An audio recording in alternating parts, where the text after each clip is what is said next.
ಒಂದು ಸೆಲ್ಫಿ ತಗೊಳ್ಳೋದಂತ. ಎಷ್ಟಂತ external source of inspiration ಮೇಲೆ ಡಿಪೆಂಡ್ ಆಗ್ತೀರಿ, ಎಷ್ಟಂತ ಎಕ್ಸ್ಟರ್ನಲ್ ಸೋರ್ಸ್ ಮೇಲೆ ಡಿಪೆಂಡ್ ಆಗೋದು ನೀವು, ಎಷ್ಟಂತ ಮಂದಿ ಮೇಲೆ. Are you not self inspired? Are you not self motivated? ನಿಮ್ಮಲ್ಲಿ ಮೋಟಿವೇಶನ್, ನಿಮ್ಮಲ್ಲಿ ಸ್ಪಿರಿಟ್, ಕೆಚ್ಚು ರೊಚ್ಚು ಏನೂ ಇಲ್ಲನೆ.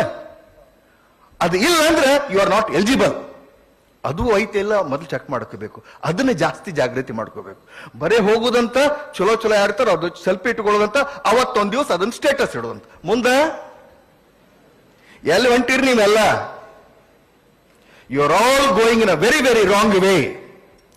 Social media has destroyed you. It has destroyed your career, your life beyond repair. There are some people who become restless if they don't see WhatsApp or Facebook within 1 hour. ಒಂದು ತಾಸು ಅದನ್ನು ನೋಡೋದು ಬಿಟ್ರಂದ್ರೆ restless ಆಗ್ತಾರ, ಹುಚ್ಚಾಗ್ತಾರ.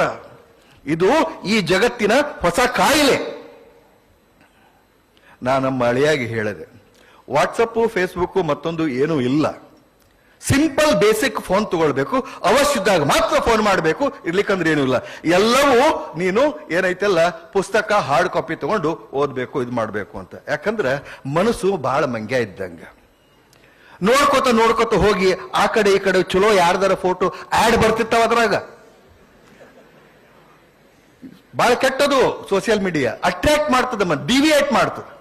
ಅವ್ರು ಹೇಳಿದಂಗ ನಾವು 100% ಜ್ಞಾನಕ್ಕಾಗಿ ನಾನು social ಮೀಡಿಯಾನ ಬಳಸ್ತೇನೆ, ನಾನು internet ಬಳಸ್ತೇನೆ, ನನ್ನ ಈ ನೆಟ್ ಪ್ಯಾಕ್ ಏನಿದೆ ಅದು ಕಂಪ್ಲೀಟ್ಲಿ ಜ್ಞಾನಕ್ಕೆ ಮಾತ್ರ ಬಳಸ್ತೀನಿ ಅಂತ ಬಹಳಷ್ಟು ಧೈರ್ಯ, ನಿಮ್ಮ ಮೇಲೆ ವಿಶ್ವಾಸ ಇದ್ದವ್ರು ಮಾತ್ರ ಅದನ್ನು ಬಳಸ್ರಿ. ಇರ್ಲಿಕ್ಕಂದ್ರೆ ಇವತ್ತ ಒಂದು ಬೇಸಿಕ್ ಸೆಟ್ ತಗೊಳ್ರಿ ಅಂತ ಹೇಳಲಿಕ್ಕೆ ಇಷ್ಟಪಡ್ತೇನೆ. It is destroying the youth.